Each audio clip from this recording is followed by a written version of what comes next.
15வது பாடல்.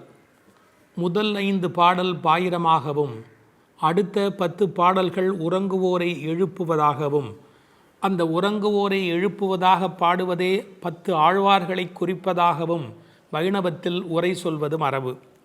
இந்த 15வது பாடலில் இளங்கிளியை எழுந்து வா என்று அழைக்கிறாள். எல்லே இளங்கிளியே இன்னம் உறங்குதியோ. இது உரையாடல் பாவத்தில் அமைந்திருக்கிற ஒரு பாடல். எல்லே இளங்கிளியே இன்னம் உறங்குதியோ, சில்லென்று அழையேன் மின்னங்கமீர் போதருகின்றேன், வல்லை உன் கட்டுரைகள் பண்டே உன் வாயறிதும், வல்லீர்கள் நீங்களே நானேதான் ஆயிடுக, ஒல்லை நீ போதாய் உனக்கென்ன வேறுடையை, எல்லோரும் போந்தாரோ போந்தார் போந்து எண்ணிக்கொள், வல்லானை கொன்றானை மாற்றாரை மாற்றழிக்க, வல்லானை மாயனை பாடேலோர் எம்பாவாயே. உரையாடலாக அமைந்திருக்கிற பாடல். இப்பாடலில் எழுப்பப்படுகிற பெண்ணும் சற்று வாய்த்துடுக்கானவள். இவளது தோழிகள் அதனை அறிவார்கள். அதனால் பாடல் முழுவதுமே உரையாடல் அமைப்பிலேயே ஓடிக்கொண்டே இருக்கிறது. எனவே நேரடியாக பாடலை நாம் சிந்திப்போம். எல்லே இளங்கிளியே, உள்ளே உறங்குபவள், வெளியே எழுப்புகிறவர், இருவருக்கும் நடக்கும் உரையாடலில் ஒருவரையொருவர் தாக்கியும் கேலி பேசியும் பிறகு உள்ளுறங்குபவள் பணிந்து போவதுமாக பாடலுடைய அமைப்பு அமைந்திருக்கிறது. இல்லே என்று அழைப்பது பாண்டி நாட்டுக்கு உரிய ஒரு பழக்கம். எல என்பது போல ஒரு சொல் அங்கு ஒலியாக அமைந்திருக்கிறது. அது இகழ்ச்சி குறிப்பு என்றும் பொருள் சொல்லுகிறார்கள், வியப்பு என்றும் பொருள் சொல்லுகிறார்கள். இவ்வளவு பொழுது விடிந்துமா தூங்குகிறாய் என்ற வியப்பு அந்த எல்லே என்பதில் அடங்கி இருப்பதாக பொருள் கொள்ளுகிறார்கள். திருநெல்வேலி பக்கத்தில் பாண்டி நாட்டில் ஏட்டி என்று பெண்களை கூப்பிடுகிற ஒரு பழக்கம் உண்டு. இல்லை ஏன்னா இன்னும் தூங்கிட்டு இருக்கிற, எந்திரி, இல்லை இந்த சொல்லினுடைய ஒரு அமைப்பாக இருப்பதற்கும் வாய்ப்பு உண்டு. பாண்டி நாட்டுக்கு உரியவள் ஆண்டாள் நாச்சியார். எல்லே இளங்கிளியே, இளமையான கிளி. கிளிக்கும் ஆண்டாளுக்கும் உள்ள தொடர்பு இந்த உலகமறிந்த ஒரு பெரிய விஷயம். இல்லை என்ன பொருள் என்று கேட்டால், இங்கே தூங்கி கொண்டு இருக்கிறாளே அவள் முழிச்சுட்டா. முதல் வீட்டிலே இவர்கள் பாடிய பாடலை கேட்டுவிட்டு அதை பாடிக்கொண்டு இருக்கிறார். அவள் மகா ரசிகை. அந்த முதல் வீட்டில் என்ன பாடினார்களோ அந்த பாடலை வேற இப்போது இனிமையாக பாடிக்கொண்டிருக்கிறார். அப்போ இவர்களுக்கு எவ்வளவு கோபம் வரும். அந்த இளங்கிளி என்ற வார்த்தையினாலே அவள் கிளி எப்படி மிழற்றுமோ அப்படி அந்த பாடலை சொல்லி கொண்டிருக்கிறாள் என்று ஒரு அர்த்தம் பண்ணுகிறார்கள். நீயும் கிளியும் சமம் என்று சொன்னாலும் கிளி போன்ற குரல் என்பதாலே கிளி சமமாகிடும். ஆனால் உன் இளமைக்கு கிளி ஈடாகாது. இளங்கிளியே இன்னும் உறங்குதியோ. அது என்ன இன்னும்? உனக்கு தான் விழுந்து காதல் விழுந்து எழுந்து விட்டாயே, அப்புறம் என்ன மறுபடியும் படுத்துக்கொண்டே இருக்கிறது? இன்னும் உறங்குதியோ. உடனே உள்ளே இருக்கிறவள் சொன்னாள், சில் என்று அழையேன் மின், என்னடி சில்லுன்னு கூப்பிடுறீங்க, சிலுகு சிலுகு என்று உரை எழுதுவார்கள். அதாவது எலும்பை பனி குளிர் தொலைக்கும், அப்படியே ஊசி குத்துற மாதிரி எலும்பை தொலைக்கும். அது மாதிரி உங்கள் சொல் என் எலும்பை தொலைக்கிறது. எப்படி சிலீர் என்று பனி போய் எலும்பை தொலைக்குமோ அப்படி உங்கள் வார்த்தை என்னை தொலைக்கிறது. சில்லென்று அழையேன் மின், என அப்படி கூப்பிடாதீர்கள் என்று சொல்லுகிறார். நங்கமீர், நங்கமீர் என்றால் பூரணமான தன்மை உடையவர்கள். நீங்களெல்லாம் பூரணர்கள்.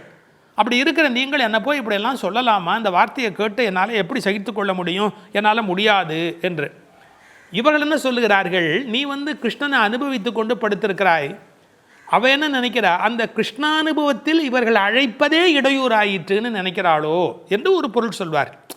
அதுக்கு நீங்கள் யாரும் நினைத்து பார்க்க முடியாத ஒரு உரை வைணவத்தில் ஒரு அற்புதம்.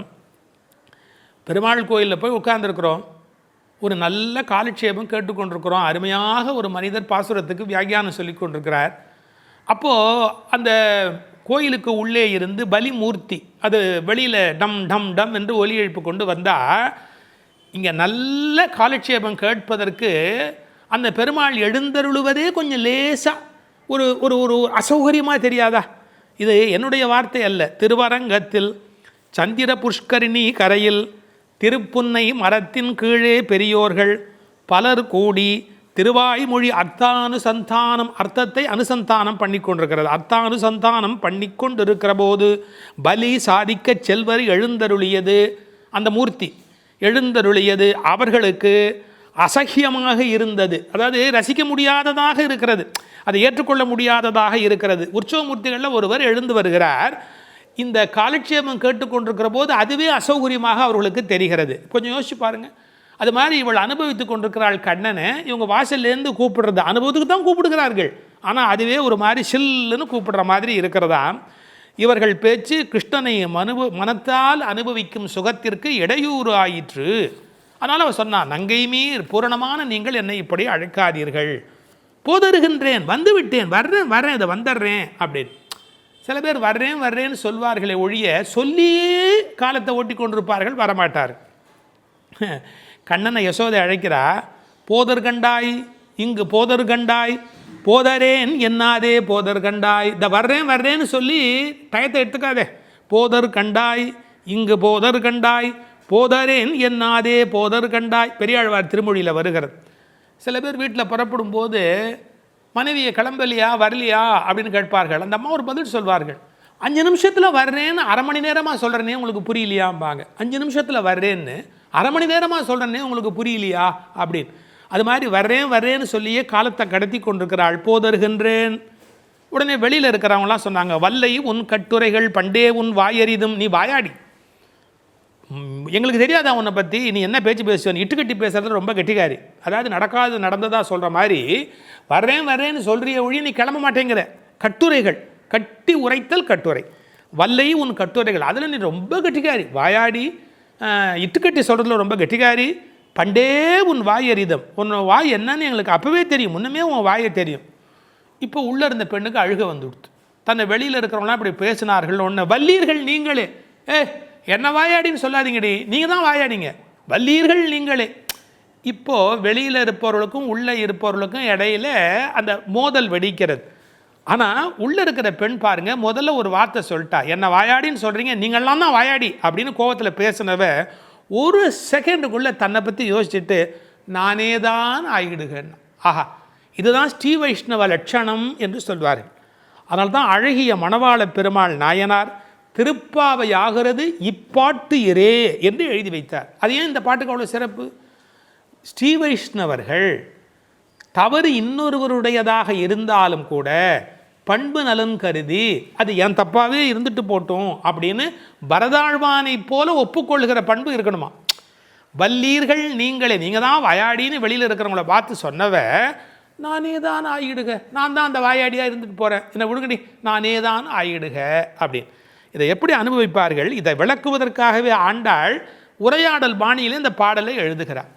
ஏன் இதை வெறுமனை நீதி போதனை மாதிரி பாகவதர்கள் அடங்கி இருக்க வேண்டும்னு சொல்லக்கூடாதா அப்படின்னா, இந்த உரையாடல் இருக்கிற போது அதில் கிடைக்கக்கூடிய அந்த ஒரு சுகம் இருக்கு இல்லையா, ஏன் அனுஷ்டான ரூபமாக அது கிடைக்கும், உபதேச ரூபமாக இல்லாமல், யாரோ அறிவுரை சொல்லுகிற உபதேசமாக இல்லாமல் பின்பற்றுதல் என்கிற அனுஷ்டான ரூபமாக கிடைப்பதற்காக உரையாடல் பாணியில் இதை ஆண்டாள் நாச்சியார் கொண்டு போகிறாள். சரி, இப்போ அடுத்த கேள்வி கேட்டார்கள், வெளியில் நிற்கிறவங்களாம் அப்போ பக்தியோடு ஆமாம் நாங்கள் தான் வாயாடின்னு ஒத்துக்கக்கூடாதா? அப்போ ஒத்துக்கிட்ட பிறகாவது மன்னிப்பு கேட்கக்கூடாதா? அப்போ வெளியில் இருக்கிறவங்களுக்கெல்லாம் ஸ்ரீ வைஷ்ணவ லட்சணம் இருக்க வேண்டாமா? அப்படி வியாக்கியானத்தில் ஒரு வரி எழுதினார்கள், உலகத்தில் உத்தம அதிகாரிகள் பல பேர் கிடைப்பது அரிது, 1-2 பேர் தான் கிடைப்பாங்க. சரி, தவறை ஒத்துக்கிறதுலேயே எத்தனை வகை? முதல் விஷயம், செய்த தவறை ஒப்புக்கொள்ள மறுப்பார்கள், இது முதல் வகை. 2, சிரமப்பட்டு ஒப்புக்கொள்வார்கள், ரொம்ப கஷ்டப்பட்டு இது தப்புங்கிறத ஒத்துக்கொள்வார்கள். 3, முதல்ல சொன்னதுக்கெல்லாம் பிறகு மறுக்காமல் அதை ஒப்புக்கொண்டு விடுவார்கள். அப்புறம் இதெல்லாம் தப்பு செஞ்சவங்க ஒத்துக்கிறது, தப்பே செய்யவில்லை அவங்க ஒத்துக்கிறது கஷ்டப்படுவாங்களா இல்லையா? நான் தான் செய்யலையே, நான் ஏன் ஒத்துக்கணும் அப்படின்னு கேட்பாங்க இல்லையா? செய்யாத ஒன்றை ஒப்புக்கொள்வது என்பது மிக மிக மிக உயர்ந்த ஒரு பெரிய உயர்ந்த நிலை. இதை இந்த பெண் ஏற்றுக்கொள்கிறாள், நானே தான் ஆயிடுக அப்படின்னு. இதுக்கு வியாக்கியானம் பண்ணும்போது சொல்வார்கள், இப்போது ஒரு உபன்யாசம் ஆரம்பிக்கிற ஒருவர் ரொம்ப பணிவாக அடியேன் அறிவு குறைந்தவன்னு சொல்லி பணிவாக ஆரம்பிப்பார். கீழேந்து ஒருத்தர் எழுந்துச்சு, ஆமாம் சுவாமி உமக்கு அறிவு கம்மின்னு மட்டும் சொல்லி பார்க்கட்டுமே, கேட்கிறவருடைய கோபம் எங்கே போய் நிற்கும்? அதாவது உபதேச அளவில் இருக்கக்கூடாது, அனுஷ்டான ரூபத்தில் இருக்க வேண்டும் என்பதற்கு உள்ளே இருக்கிற பெண் அடையாளம். அதனால் இந்த பாடல் தான் ஸ்ரீ வைஷ்ணவ லட்சணம் என்று எழுதுவார்கள். அப்புறம் உடனே வாசலில் இருக்கிறவங்க ஆரம்பித்தாங்க, ஒல்லை நீ போதாய் உனக்கென்ன வேறுடை, இப்போ மறுபடியும் சீன்றாங்க. அவள் பணிஞ்சு போனதுக்கு அப்புறமும் உள்ளே இருக்கிறவள் பணிந்த பிறகும் கூட, என்ன வெறும் வாய்ப்பேச்சா, வா வெளியில் வா, உனக்கென்ன வேறுடைய, நீ என்ன தனியாக அனுபவிக்கிறியா அப்படின்னு. எதுக்காக மறுபடியும் சீன்றாங்க? அவள் தான் பணிஞ்சு போயிட்டாளே அப்படின்னு. இவன் நிஜமாவே பணிஞ்சுட்டாளா இல்லையா அப்படிங்கிறத பார்க்கறதுக்காக. அவன் நிஜமாவே பணிஞ்சுட்டா. அதில் தோற்று போகிறா பாருங்க. ஒரு வார்த்தை எழுதுவார்கள், தோற்றவர்கள் வென்றார்கள் என்று பொருள்.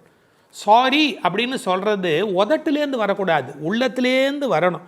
அப்படி ஒல்லை நீ போதாய் உனக்கென்ன வேறுடைமை என்று கேட்டபோது கூட என்ன கேட்டா, எல்லாரும் வந்தாரோ, எல்லாரும் போந்தாரோ, எல்லாரும் வந்துட்டாங்களா அப்படின்னு.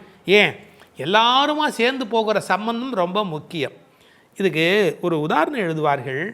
கூரத்தாழ்வான் ஸ்ரீரங்கத்துக்கு போகிறார். பார்வை இழந்ததுக்கு பிறகு அங்கே வாசலில் இருக்கிறவன் சொல்கிறான், ராமானுஜரோடு சம்பந்தப்பட்டவர்கள் உள்ளே போக முடியாது, நீர் போகக்கூடாது அப்படின்னு. அப்போ இன்னொரு காவலன் சொன்னான்னா, நீர் நல்லவர், விரோதிகள் இல்லாதவர், பரவாயில்ல, நீர் போய் பெருமாளை தரிசனம் பண்ணும் அப்படின்னு. அப்போ கூரத்தாழ்வான் ஒரு வார்த்தை சொல்கிறார். என்ன சொல்கிறார்? ஆச்சாரிய சம்பந்தம் அறுத்து கொண்டு பகவத் சம்பந்தமா நமக்கு வேண்டாம். என்னுடைய ஆச்சாரியனுடைய சம்பந்தத்தை விட்டுட்டு போய் நான் பகவத் சம்பந்தம் கொண்டாடணுமா?